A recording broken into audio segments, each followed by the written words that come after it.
Hello guys, what's up? I'm Brian here doing another video for you guys, and this time, thanks to the toy convention out in Mexico, we have new images of the Transformers Studio Series figures coming out in next year, and ooh, at least one of them has got my attention. Anyways, these are based on the listings with one additional figures that we talked about previously, and we're going to start off with the Arcee, Chromia, and Elita 1 3-pack. Now, I remember that a lot of people don't like this design. I actually kind of like it because it looks stealthy, it looks fast and whatnot. You know, they're based on one singular wheel. They seem agile enough, and I think they're pretty cool. A lot of people don't like the Arcee mold, which is fair, but I think this is pretty cool. Now, at the deluxe price point, these are definitely going to be small, as it's going to include 3 figures, but I think that's totally fine. You know, that's fair, because these weren't large figures to begin with.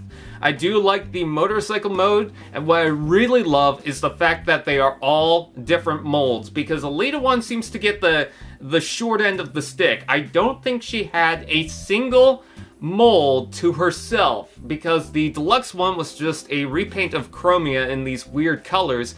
And then in the Human Alliance mini-figured things, whatever you want to call it, she was a repaint of the Arcee, which I think was actually meant to be Chromia. I can't remember exactly. But this time around, they have 3 unique molds, and they do remind me of those Human Alliance basic little figures, but I think they're pretty cool. A lot of them have this dull gray plastic throughout it that doesn't have any paint, and I think I'm fine with that because, I mean, they are super small. At least you can tell between who is who, especially with the main colors, and I think this is a very nice 3-pack. It's not one of the main characters from Transformers, so I think this is a pretty good set to get if you are into some of the smaller, lesser-known characters. And it's pretty cool to see Studio Series branch out to this style of figure. The next one we have is the World War II Autobot Hot Rod, which I did not think would happen. I thought we were just going to skip over this because, I mean, it wasn't in a huge, massive scene. He wasn't, like, the main part of that scene to begin with. But I guess with Hasbro loving their repaints, it kind of makes sense. Anyways, he's got a brand new gun, which is based on the scene, and I really do like it. I love the fact that he actually comes with a weapon this time around, and the head sculpt doesn't look that bad this time around. I am not into the Hot Rod style, but there's something about this that's actually kind of pleasing.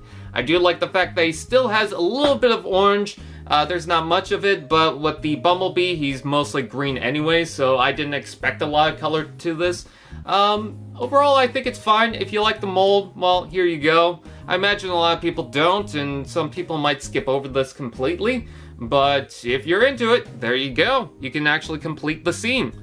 The next one we have is the Transformers Bumblebee. Now, I thought this was going to be based on the Revenge of the Fallen style because we have so many of the old style Camaro Bumblebees. Just to change it up, they could put in this in Revenge of the Fallen. Now, they could still make the remold of it, and I'm pretty sure we're going to see this a couple of times, but I gotta say that this Camaro Bumblebee looks impressive, and this Camaro actually started my interest in Camaros. I love Camaros. So taking a look at the car mode, it looks fantastic. I love the styling to it. The color scheme is great. The detail is just spot on. Oh, I love it. But what I really love is the robot mode. To anyone thinking, oh, this is going to be a remold of the previous Bumblebee, apparently this is going to be a brand new mold, and what's interesting about it is the cannon just plugs over the hand. It does not swap out, which I think is a better thing to do because with the previous Bumblebees, the Volkswagen Camaro, the Last Knight, and the old style Camaro, it wasn't really a pleasing gimmick, especially with the mushroom joint, and then the Volkswagen Bumblebee just had a peg that was kind of loose and didn't really help. So I think this is a better alternative. Although you can see the hand underneath it, it covers enough for it. I also really do like the fact that they come with the battle mask this time around to change it up from the classic style Camaro Bumblebee. I think that's a nice touch. A lot of the transformation cues seem to be similar to that style Camaro Bumblebee, but overall, it's a new mold, and I really do like it. It looks chunky enough. I just really like the style, and I hope to get it. Now, I need to mention something. With Studio Series, there was 2 main figures that I wanted, and they're both from Dark of the Moon. And now I can officially say that we are getting a Dark of the Moon Soundwave. And oh, I am super happy because Soundwave was pretty hard to get in the previous run because he was at the end of the Dark of the Moon toy line. The deluxe one and the Human Alliance one was tricky, and the Human Alliance one looked kind of weird, and the deluxe one, I don't know, there was just something off about it. I like that deluxe one, but still. I think that this one is much better mold-wise. I think paint scheme, it needs a little bit more, especially some blue would be nice. But overall, I'm very impressed. The alt mode looks pretty cool. It's based on that Mercedes, which I really do like.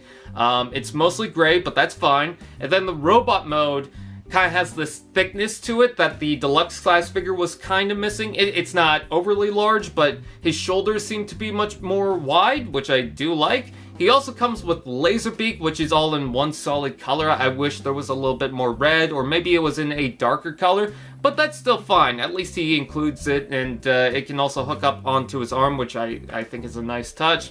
But what I really love is the face sculpt. Oh, that is impressive, especially when you see the booth images. It looks like Soundwave, and I love it. It's just got this pleasing aesthetic that's aggressive and monstrous. It just looks so good. I don't think this is going to be a remold of anything else. I know some people are going to say, well, it's a remold of Cogman, it's a remold of The Last Night Barricade, blah, blah, blah, blah, blah. They list it as a brand new mold, so there you go. Anyways, with that said, I am very impressed with this wave. I love the fact that they're bringing in some lesser known characters, some toys that we didn't really need, but it's still not bad. But the main one is, Bumblebee and Soundwave for me. I mean, I definitely want to display those two together. They look really good. So with that out of the way, that is pretty much it. What is your opinions? Please comment below. Please like, comment, share, subscribe, and all those fun doodads, and I will see you guys next time.